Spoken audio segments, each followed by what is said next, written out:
Hydrocolloids event in San Diego. I'm here with Wylie Dufresne, who's a famous chef from the MD50 in New York. And Wylie has been doing a lot of work in using hydrocolloids in his recipes. Can you tell me a little bit about this work and where you see the trends going?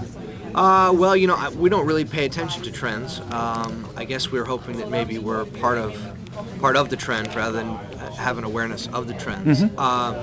Again, I think in a restaurant like ourselves, we see a lot of use for xanthan gum, a lot of use for modified starch and gellan gum. Those are some big ones in the restaurant, but we're also fans of carrageenans, pectins.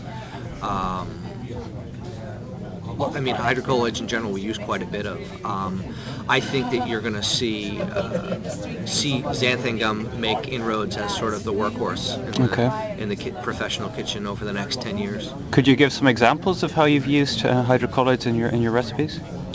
We've used them from everything to control synuresis, to freeze-thaw stability, to clarification, to heat stability.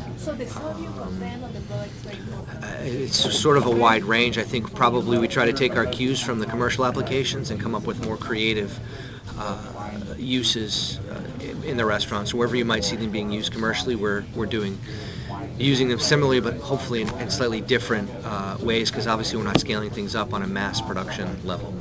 And when it comes to an innovative meal, you wouldn't present this directly to the consumer that you're using this particular ingredient, but how do you come across this, and how do you bring this to the consumer that there's a special process used in the product that you've created? I think most people that come to WD50 are aware of the fact that we're using a lot of unusual or special, to use your word, techniques throughout the course of the meal, and that could be anything from hydrocolloids to liquid nitrogen to unusual equipment, water baths, etc. Things that are becoming part of the modern kitchen, but battery, but have not been in the kitchen historically. So we don't wear it on our sleeve, but we're certainly there to answer questions when they're offered.